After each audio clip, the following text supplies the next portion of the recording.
SRH batter Abhishek Sharma తన జోరును కొనసాగిస్తున్నాడు. విజయ్ హజారే ట్రోఫీలో భాగంగా హైదరాబాద్తో శుక్రవారం జరిగిన మ్యాచ్లో అభిషేక్ శర్మ విధ్వంసకర బ్యాటింగ్తో చెలరేగాడు. త్రుటిలో శతకాన్ని చేజార్చుకున్న తొలి వికెట్కు 196 పరుగుల భారీ భాగస్వామ్యాన్ని నెలకొల్పాడు. మరో ఓపెనర్ ప్రభ్ సిమ్రాన్ సింగ్ సెంచరీతో చెలరేగాడు. ఈ టోర్నీలో అతనికి ఇది వరుసగా మూడో శతకం. గత 2 మ్యాచ్ల్లో ముంబైపై 150 నాటౌట్, సౌరాష్ట్రపై సెంచరీలు సాధించాడు. ప్రభ్ సిమ్రాన్, అభిషేక్ విధ్వంసంతో హైదరాబాద్తో జరిగిన మ్యాచ్లో పంజాబ్ 80 పరుగుల భారీ తేడాతో విజయం సాధించింది. ఈ మ్యాచ్లో ముందుగా బ్యాటింగ్ చేసిన పంజాబ్ నిర్ణీత 50 ఓవర్లలో 4 వికెట్లకు 426 పరుగులు చేసింది. రమణ్దీప్ సింగ్ హాఫ్ సెంచరీతో రాణించాడు. హైదరాబాద్ బౌలర్లలో మహమ్మద్, నిషాంత్, అనికేత్ రెడ్డి, తనయ్ త్యాగరాజన్ తలో వికెట్ తీశారు.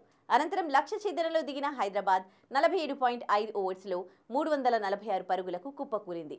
పి నితేష్ రెడ్డి సెంచరీ సాధించగా తనయ్ త్యాగరాజన్ హాఫ్ సెంచరీతో రాణించాడు. కెప్టెన్ తిలక్ వర్మ తీవ్రంగా నిరాశపరిచాడు. పంజాబ్ బౌలర్లలో అర్షదీప్ సింగ్ 4 వికెట్లు తీయగా రఘు శర్మ 3 వికెట్లు పడగొట్టాడు. అభిషేక్ శర్మ, సన్వీర్ సింగ్, నమన్ ధీర్ తలో వికెట్ తీశారు. ఈ మ్యాచ్ ద్వారా పంజాబ్ అరుదైన రికార్డు సాధించింది. విజయ్ హజారే ట్రోఫీ చరిత్రలోనే ఒకే సీజన్లో 2 సార్లు 400+ రన్స్ చేసిన తొలి జట్టుగా పంజాబ్ రికార్డు సాధించింది.